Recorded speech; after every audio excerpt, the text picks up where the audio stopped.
I'm Dr. Cheryl Good, the Chief Veterinary Officer of the Bridge Club, and I am going to be having this great conversation with Dr. Andrea today. So we're going to get right into it. Our first session is all about engagement behavior. So tell us what you mean by engagement behavior. So first we have to kind of establish what this is. I am not here to tell you how to go search for a job or how to get a job. That's not what I'm here for. I'm really here to help you guys foster the conversations and foster the engagements between you and a future employer or future internship or externship or even future, I would say other job opportunities, because that's all encompassing. There's so much more than just trying to find your first job. Well, that's a big one, right? And so how are we able to engage with practices, be able to engage with some corporations, and be able to do so efficiently and effectively? Because the main point of us trying to engage that future employer is to get the job.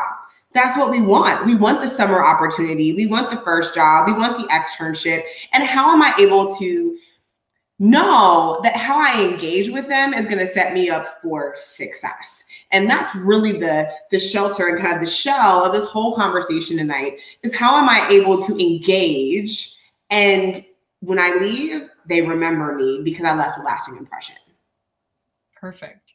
So there's the big three. I want you to kind of dive deep into this. So there's behavior, there's finesse, and there's networking. So let's dive into that. Man, so when it comes to behavior, you have all been places where someone has tried to introduce themselves and it's kind of like that awkward first connection. It's kind of like, oh, hey, hi, how are you? Good. And it's very just not charismatic. It's not natural. It's just almost seems forced in some ways. And so being able to say, all right, I can have the behavior to exert my confidence without being cocky, which is huge. We want to have the confidence to spew, but not be able to have the arrogance that follows with it. Like, yeah, I know I'm this stuff. Like, yeah, I know I'm good at this. Of course you want to hire me. No, we want to have the humbleness. We want to have the overall behavior and the demeanor. We want to be able to hold our heads up, our shoulders back, and be able to walk into a room knowing that I have the confidence and I can get this job. I can get this opportunity. I can introduce myself, and having the behavior of how do I start that conversation by simply just walking up and introducing myself. There have been so many opportunities that I have been given, knowing good and well that I probably don't deserve them, nor did I really work for them, but it was purely because I was in the right room at the right time and I introduced myself to the right person. And being able to tie that behavior into the networking piece. The one thing that I absolutely love about veterinary medicine is the fact that we are everywhere. Veterinarians are literally everywhere. However, you will never know that you are in a room with a veterinarian because we don't tell each other. We don't want to know because we don't want Miss Williams sitting next to me to start showing me pictures of her geriatric cat. We don't want to hear about how someone's dog ate a whole bag of Hershey Kisses and nothing happened and they didn't need veterinary care. We don't want to hear about that. So we're usually very quiet about it. However, you would be shocked when it comes to how many people are connected into the veterinary world and being able to network in those spaces. I tell students all the time when there are job fairs or career fairs, for example, if a company has an animal on the back of their backdrop, I'm going to talk to them. That animal is there for a reason. Now, it definitely made us be there to be like, oh, look at the cute little puppy. But I'm usually asking them like, oh, okay, so can you tell me more about your company? Or I'm frantically Googling on my phone, trying to figure out, is there any type of an animal component piece that is tied into this? Because I want to make sure that if I approach this company, I have some background, like, all right, here are your goals. Here's what you're trying to strive for. And ooh, you do have an animal piece. Now I really want to talk to you, and being able to network in those spaces. And then overall, it comes to that behavior and the overall finesse of things. That comes back to the overall confidence you have within your abilities. You all have all been here. You've gotten into undergraduate programs. You've gotten into veterinary programs. You may have already gotten the job and already had your first job and maybe looking for a change of pace or looking for a second job. So you've already accomplished so much.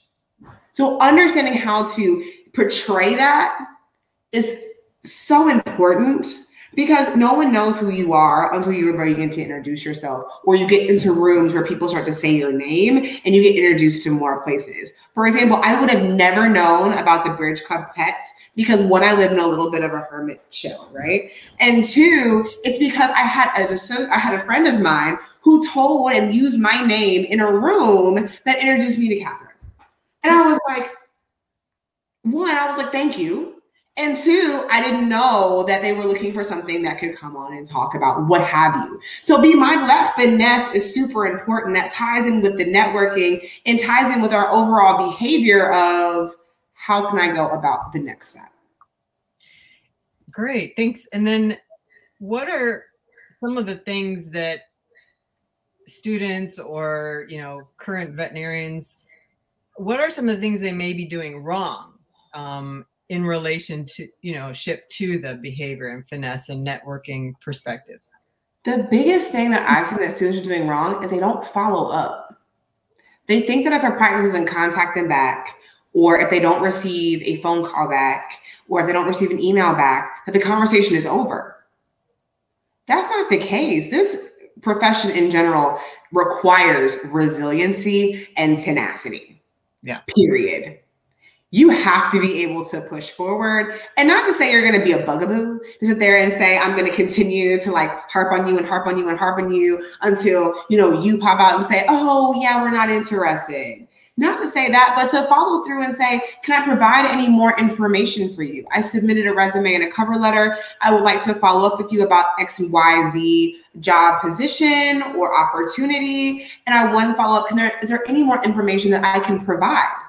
That's really key, because I find myself gravitating towards those people who do that. And you even if you maybe were on the fence a little bit about a person, but then they contact you again and they reach out to you again, then you're like, this person is the bomb, and they're really interested. So definitely. And then some of the behaviors that I've seen here recently, so veterinarians and technicians and interns are kind of hard to find at this point in time. And so one, showing up and being able to be contacted. Yeah. I just got off of a search for a veterinary position, not for myself. I wasn't looking. I'm not going anywhere. But I was on a search committee for someone else, and we found the vet. She was great. All of a sudden, we had HR contact her. We were ghosted. I felt like I was in a bad relationship. You just ghosted. We spent all this time courting and showing and rolling out the red carpet. All of a sudden, you just ghosted me like I'm the toxic one. What did we do? We're trying to pay you. And then you just left. And so the thing is, making sure that if you're getting contacted, to follow up, check your emails, use an email that you actually look at. Because there is no worse feeling than looking for a job, not checking your email, and then realizing someone emailed you 2 months ago. How do you bounce back from that? How are you there saying, well, hey, Dr. Cheryl, I'm so sorry I missed your email for a job opportunity. I am still interested. Sure. Would you still be interested if I reached out 2 months later? No, because I would be like, maybe they, found another job, but didn't like it, so that we were their second or third choice and they're coming back. That, or even if I offered you the job, what's to say that you won't do that when you're hired? Right. What's to say when I'm calling you to come in, or calling you because I really need help, or coming in for just your regular planned shifts, that you decide not to show up because you forgot or you didn't see it, or you weren't necessarily organized enough to understand that, okay, yes, I have to work today. Yeah. That already speaks poorly. And so that's some of the biggest issues that I'm noticing, that we're not following through. We're not contacting. We're just saying, oh, they never contacted me back. Oh, well, next opportunity, which no one wants that. And then two, we're not being able to, foster that communication and that contact. We're having poor communication across at least the seeker. If I have someone in my email and I know I'm needing something from them, I'm right there. Yes, I need this, or yes, I'd love to meet with you. As soon as they're sending it, I'm almost responding back immediately to make sure they understand how eager I am to foster the conversation. It may not be a perfect fit, but how will I know it's not a perfect fit unless I actually foster that conversation and that actual communication? Yeah, exactly. Great. So you recently conducted a survey of industry professionals, and what are they experiencing from internships, and what can we learn from them? So tell us a little bit about the survey. And so in preparation for tonight's conversation, I went and said, okay, I've searched for many jobs. I've been, had great opportunities to be a part of many opportunities. And I'm like, but I'm really not actively searching. So let me just go directly to people who are doing this right now. So I talked to practice owners. I talked to veterinarians who are involved in the hiring process. And I asked a series of questions. And so many of them we'll talk about tonight, and we'll definitely harp on some of those big ones. And so I asked about reading a resume. What do they look for when it comes to either undergraduate students or when it talks to veterinary professionals? I asked about the interview process, and the interview process was very interesting. I asked veterinarians and practice managers during an interview, either of a new grad or a possible pre-veterinary student, what is one thing you're always looking for? And there, time and time again, I had over 100 responses, which I was not expecting. I was expecting maybe 25 or so. I had over 100 responses, and many of them were like confidence. So many of these students, new grads, are coming out and they're just so timid about what they know. They're not wanting to come forth with, okay, I'm able to do this, and understand that if you don't know how to do everything, it is perfectly okay. You're not supposed to. I don't know how to do everything, and I don't consider myself a seasoned vet. However, I know that I have I have so much to learn, and it's a constant evolution. All right. And then two are, what are your goals? They're asking, students and veterinary professionals, what goals do you have? And they're like, to be a vet. I'm like, that's it? I just want to be a vet. That's all I want to do. Is all I wanted to be my entire life. I just want to be able to be a veterinarian and be able to practice veterinary medicine. I'm like, wait, you mean there's something else? I don't get it. Like, we're supposed to have outside lives outside of the clinic. Like, that's actually supposed to happen, right? And so it's like, well, what are your goals, even within veterinary medicine? So like for me here recently, I wanted to increase my overall ultrasonography skills. I like using an ultrasound. I can find the basics, but I wanted to get better. And when you're talking to, whether it's an internship or whether it's a potential job, saying that, like, I want to do this in veterinary medicine, but also I had a goal of saying, all right, I want to buy a house.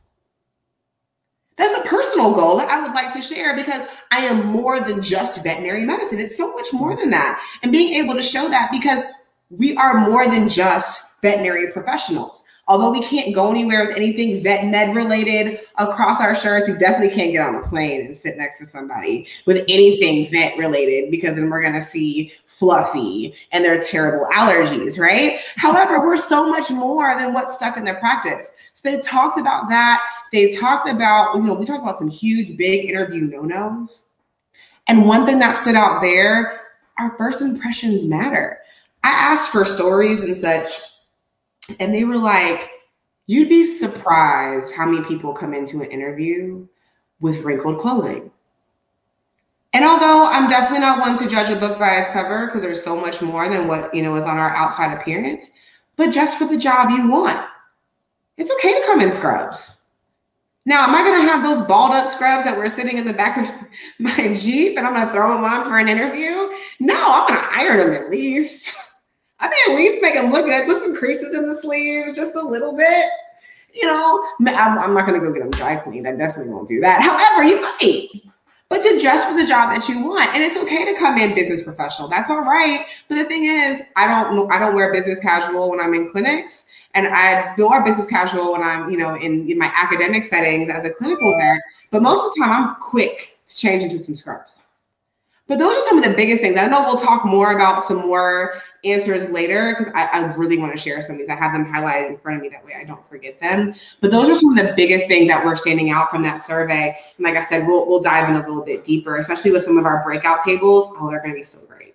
Great. And so we have a few more minutes. and you've seen so much. Can you tell us just a few stories about some of the stuff that you've seen and heard? And so one that I will share off of this survey that they shared was, don't make broad statements because you never know who's in a room. So one of the veterinarians that shared the story was saying she was interviewing a student who was, getting ready to graduate, is going to be a new grad, possibly coming into her practice for a small animal clinic, I will say. And so they were just having casual conversation, just, kind of just learning each other, getting to know each other more, on a personal level versus a professional level. And they ended up talking about horses and horse owners. And so this student went on to say, oh my gosh, horse owners are absolutely nuts. They're crazy. They've got some screws loose. And I mean, she just went in. Now, I have my own opinion on horse owners. I love them to death. However, they are a different breed, all right? They're just a different breed, and you have to have a soft spot for them, all right? I did for a very long time. And so what she didn't know is that the practice owner that she was interviewing with was a horse owner. Right. And she was like, I didn't know if I needed to feel offended or if I needed to be like, yes, we're different. And darn Skippy, we're different. Like, I don't know if she needed to say that. And actually, see you later. It's one of those things, like, you just have to be able to say, all right, I'm not going to make broad statements. I have, some specific cat owners can be special too, but I would never say that in an interview, even if it was in an informal conversation.